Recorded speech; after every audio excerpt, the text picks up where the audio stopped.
into that, they get a little bit of both.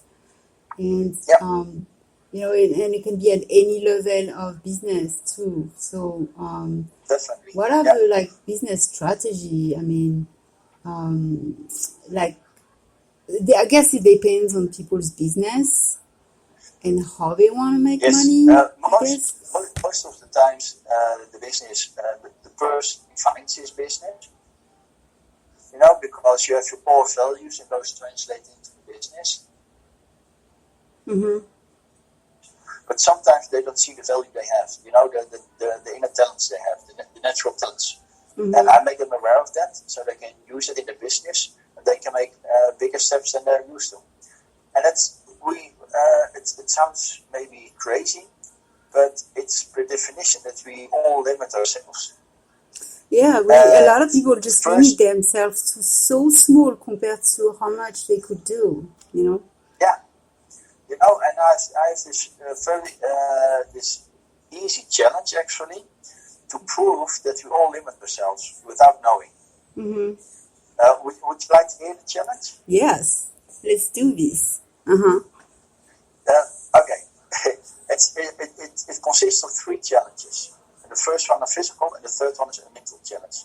So the first challenge is to raise one of your hands as high as possible and just mark that point that you can reach. Right? That's the first challenge. Mm-hmm. Then the second challenge is to reach even higher than the first point that you just marked. Okay. Got it. Everybody that I do this challenge with reaches higher the second time, without exception, right? Mm-hmm. Yep. Then the third challenge, that's a mental challenge. And it's a question, why didn't you do that the first time? Because I wasn't trying to hurt myself, just trying to go as high as I could. Right? Yeah, I wasn't trying to push too hard. That's what it was. Sometimes people say, because I had this mark that I could reach, so the second time I knew that I could go higher. And I said, yeah, that's correct. But what you did the second time, you could have also done the first time. Yeah. Because I didn't give you any limitations. I just asked you to reach as high as possible. Well, for instance, if you would be sitting, then the first time you would, in your sitting position, you would reach as high as possible.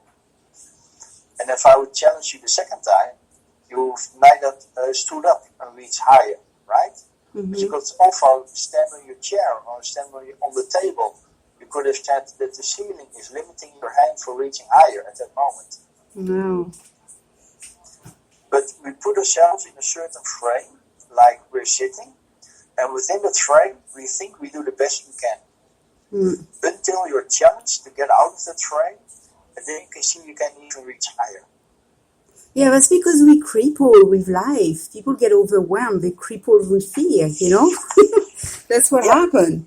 And after they get so crippled with disease, problem, worries, then they're like, I can't go any further. I'm stuck. Exactly. But it's also it's perfectly explainable. We are used to our social environment where we grow up.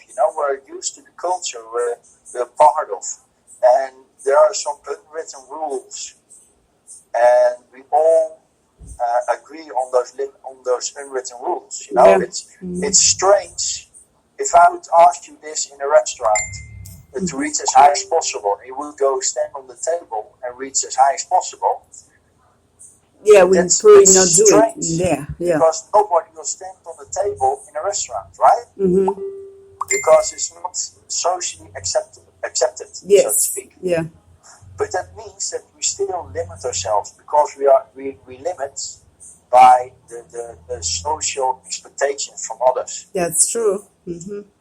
Until you're challenged and you recognize and you start becoming aware that you can do much more than you thought you could do.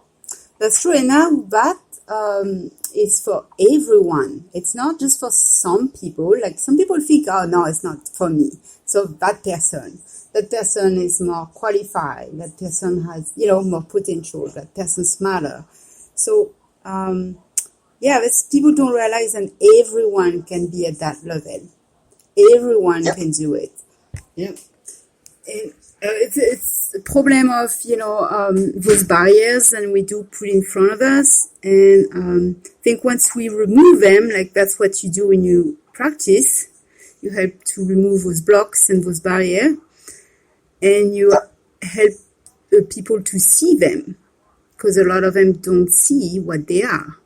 So can you give me an example of somebody you treated and they weren't aware of something that was like really obvious that was preventing them from being successful? Oh yeah, it was back in 2018 when I was in LA at the business event.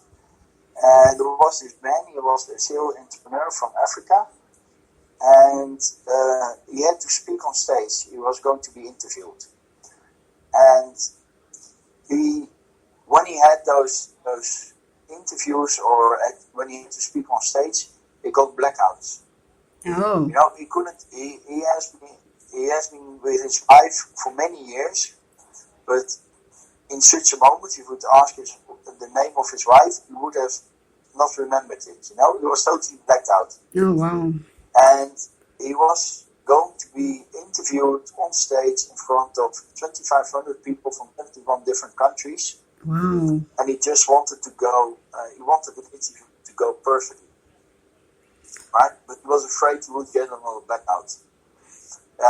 When I was in a pre-talk with him, before I did a hypnotherapy session with him, he couldn't even remember my name, and he was dead serious about it.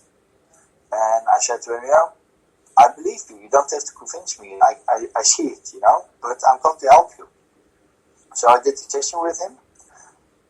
Next day, he was interviewed on stage in the afternoon, and he was totally relaxed, and he was just being himself, studing his strengths. He had great answers, was totally relaxed and calm, and it was a great interview. Wow. And I only worked for him with an hour. So just imagine if I would work with somebody for like 3 months, a year, or what would be possible. Yeah, that sounds like pretty good. That sounds like a pretty good impact. Yeah. Yeah, and I'm very happy that I got this testimonial. It's on my LinkedIn item on the website as well.